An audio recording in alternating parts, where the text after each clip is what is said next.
वही पोल, वही छिद्र जिसको भीम ने, जब वो वनवास कर रहे थे, तो ये पहाड़ी उनके बीच रास्ते में आई और इसको पार करने के लिए उन्होंने अपनी गदा से जो जोर लगाया, उससे बना एक छेद, जिसे आज बोला जाता है पांडवों द्वारा किया गया पोल, यानी पांडु पोल। तो दोस्तों, आज मैं आपको बताने जा रहा हूं एक ऐसे रास्ते के बारे में जो कि अलवर शहर से जाता है और सीधा पांडु पोल को। अब आप पहला ये बोलोगे कि रास्ता तो पता है सर, आप काम की बात कीजिए ना। तो मैं वही कह रहा हूँ कि भैया आपको रास्ता वो वाला पता है जो अलवर से अकबरपुर, अकबरपुर से नटनी का बारा, नटनी का बारा से कुसालगढ़, कुसालगढ़ से सरिस्का और सरिस्का से पांडुपुर। लेकिन जो रास्ता मैं आपको बताने जा रहा हूँ, ये मुझे बताया था मेरे एक फॉलोअर ने, जो मुझे मिले थे एक ठेली पर, और उन्होंने मुझे बताया कि भैया आप इसका ब्लॉग बनाएं। तो ये रास्ता मेरे घर से मैंने शुरुआत करी अपने दोस्त दिनेश के साथ। तो यहाँ से मैं पहुंचा मालाखेड़ा। अब मालाखेड़ा से मैं पहुंचा बालेटा, जो कि मालाखेड़ा से 11 किलोमीटर पड़ता है। और 11 किलोमीटर बालेटा आने के बाद वहां से मैं पहुंचा उस चौराहे पर जहां पे लिखा हुआ था कि पांडुपोल जाने का रास्ता, जो कि पुराने रास्ते, जो कि मेन रास्ते जिससे सारा ट्रैफिक जाता है, उससे 10 किलोमीटर शॉर्ट है, छोटा है और रोड भी अच्छा है। तो यहाँ से आपको एक चीज बताना चाहूंगा कि 4 व्हीलर इज नॉट अलाउड, क्योंकि रोड जो है संकरा हो जाता है। 2 व्हीलर अलाउड है, वही लोग जा सकते हैं, या पद यात्रा करके आप जा सकते हैं। तो फिर बस क्या था, मैं उस आखिरी गांव को भी जानना चाहता था, तो मैंने पूछ लिया बस। भाई ये गांव का नाम क्या है? हाँ। नया गांव प्रतापपुरा। प्रतापपुरा, पृथ्वीपुरा पड़ा था इसमें? पृथ्वीपुरा वाले का साग है। अच्छा, हम पृथ्वी। और ये सीधो रास्ता कहाँ से आ रहा है? वहाँ कांदोली बाईपास हाईवे से। और मैं आगे चल पड़ा।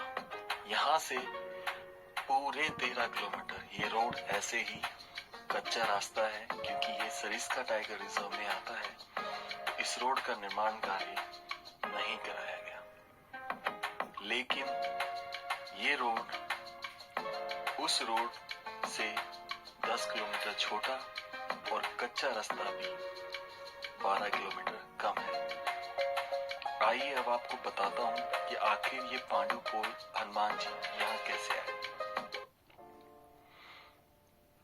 कौरवों के द्वारा पांडवों को 12 वर्ष का वनवास तथा 1 वर्ष का अज्ञात वनवास के लिए भेजा गया, तो जिसमें अपनी भार्या द्रौपदी और माता के साथ ये वनवास को निकल पड़े। ये अरावली पर्वतमाला से होते हुए विराटनगर को जा रहे थे। तब इस पहाड़ से उनको जाने में परेशानी हो रही थी। तब भीम ने अपने अग्रज युधिष्ठिर की आज्ञा लेकर इस अरावली पर्वतमाला पर अपने गदा से प्रहार किया, जिससे पर्वतमाला पहाड़ पर एक पोल बन गया, जहां से निकली एक पानी की धारा, और उस पानी की धारा के तट पर बसा है ये हनुमान जी का मंदिर। तब भगवान शिव ने अपने अंश बजरंगबली को भेजा, ये बोलकर कि भीम को बहुत अहंकार हो गया अपने बल का, तो उनकी परीक्षा लेने उन्हें भेजा। तब भगवान बजरंगबली बीच रास्ते में वृद्धावस्था में होकर लेट गए और अपनी पूंछ को मार्ग पर पटक दिया। तब भीम जब रास्ते से जाने लगे तो उन्होंने वानर से बोला, हे वृद्ध वानर, अपनी पूंछ को मार्ग से हटाइए। तो बजरंगबली ने परीक्षा लेते हुए बोला कि मैं ठहरा बूढ़ा वानर, मुझसे मेरी पूंछ इधर से उधर नहीं होती, आप ही कृपा करके हटा दीजिए। जब भीम ने प्रयास किया तो उनसे पूंछ टस से मस नहीं हुई। तब भीम को ज्ञात हो गया कि ये जरूर कोई देवता है। तो उन्होंने आग्रह किया कि हे प्रभु, हमें आपके दर्शन कीजिए। तब बजरंगबली ने बोला कि इस पोल से पूरे 1 किलोमीटर आगे इस झरने के तट पर मेरा मंदिर बनाई ताकि मेरे श्रद्धालु मेरे तक आराम से पहुंच सके। तब ये इस मंदिर का निर्माण हुआ और आज यहाँ पर पंडित जी की जिन्होंने स्टार्ट की थी सेवा पूजा, उनकी 5वीं पीढ़ी काम कर रही है। तो जय बजरंगबली। तो फिर हम निकले उस 1 किलोमीटर आगे पोल को देखने के लिए, जो कि इतने सुंदर रास्ते से जा रहा था, यकीन ही नहीं हो रहा था कि ये अलवर का ही हिस्सा है। ताल वृक्ष को देखकर मानो ऐसा लग रहा था कि हम हिमाचल की गोद में हैं।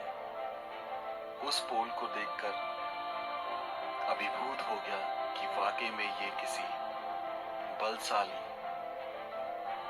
पुरुष का काम